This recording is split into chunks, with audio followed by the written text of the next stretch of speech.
Now, 5 candidates are battling it out in Miami as they've qualified for the third Republican debate for the next presidential candidate. Just like the previous debates, frontrunner Donald Trump is skipping the event. The 5 presidential hopefuls, though, who have taken the stage are Florida Governor Ron DeSantis, former South Carolina Governor Nikki Haley, entrepreneur Vivek Ramaswamy, South Carolina Senator Tim Scott, and former New Jersey Governor Chris Christie. Now, the debate is focusing on foreign policy, and expectedly, Israel-Hamas war is going to dominate the discussion. Candidates are trying to convince voters that they're still viable in a primary campaign. Trump continues to dominate. No one has thus far been able to shake Trump's dominance in this race, despite him being mired in multiple legal battles.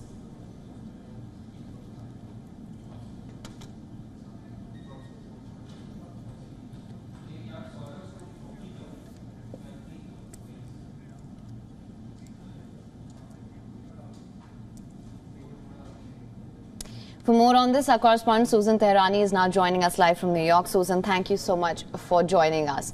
Now, I want to begin by asking you, once again, Donald Trump is not attending this debate. What sort of a statement do you think he's trying to make here?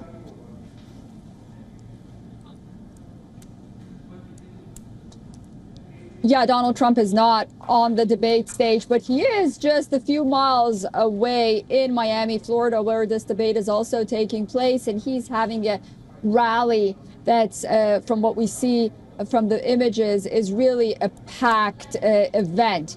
He really leads by such a large margin that one has to wonder whether or not the candidates that are on the debate stage this evening are vying for second place or not. It's hard to imagine any of them would really try to get the numbers that Donald Trump have so far garnered. But you know, it's interesting to see that the first question was regarding Donald Trump. So he was in the room in spirit, where moderators asked each candidate, what would you do differently from Donald Trump, and how are you different from the former president, and why should voters and Republican primary voters pick you instead? So that was the first question. So you can see that, you know, he's very much present in that sense. And there were some Trump chants there as well, which could be heard in the background from the crowd.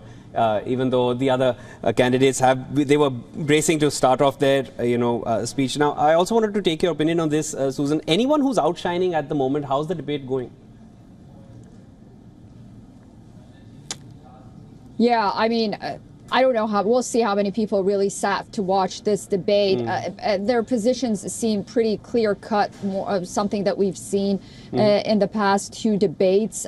In terms of foreign policy, it depends. You know, some people would prefer Nikki Haley, who has that sort of experience from the United Nations, and someone that really wants to go after Russia, is somewhat pro-military on the one hand, and then you have a populist candidate like Vivek Ramaswamy, who compared Nikki Haley to George Bush's vice president, Dick Cheney, who took America to the war in Iraq. And he says that we have to prevent something like World War III from happening. So, foreign policy is at the center. I would say, in terms of viral moments, which are important in these kinds of debates because they ultimately end up on the internet. Right.